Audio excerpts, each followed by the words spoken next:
Hi, Sophie. So lovely to talk to you today. I just have to tell you that this movie is both equally frustrating as I felt validated while watching it. Good, I I'm was glad. like, I'm like my fellow journalists I went to go see it with, we both could not stop talking about the scenes and the moments and how much like we've been through stuff like that and our friends have been through things like this. And it just felt like I'm not crazy, you know? Yeah. So talk to me about like kind of bringing that story to life and the fact that it's in mostly in one room with two people and the challenges of filming that as well.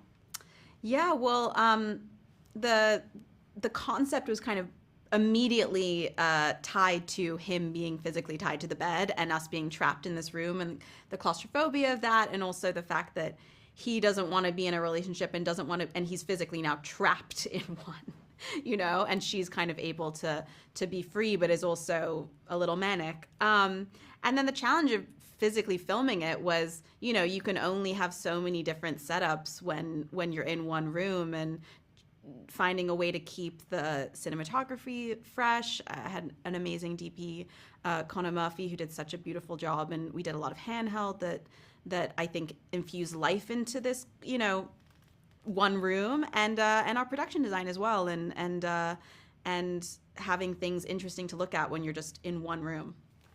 Absolutely. I love that it felt almost like you're a play on film, Hmm. is how I felt when watching it. And I really enjoyed the additional two characters of the friends because we all talk about like our ride or dies. Hmm. You call us, we ask no questions, we're Hmm. going to bury the body.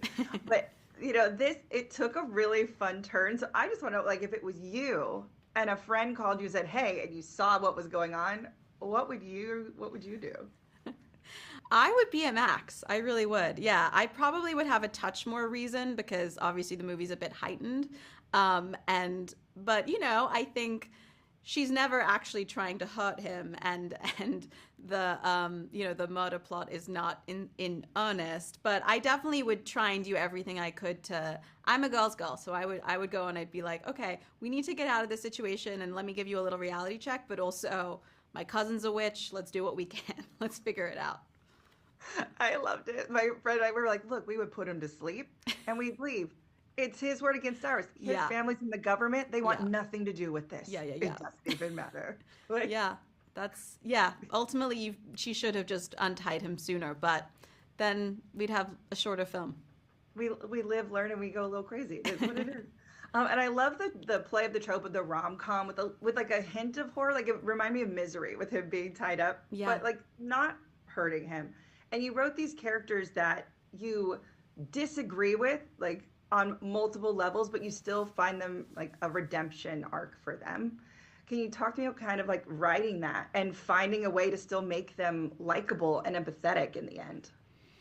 Yeah, I think that I always wanted the movie. I'm a really hopeful person, and I really believe in love, and I always wanted the characters to feel um, relatable and funny, but also ultimately likable and hopeful, because I think most people want to find love and connection, and most people don't want to hurt other people. So even if that happens, it's typically not from a bad place.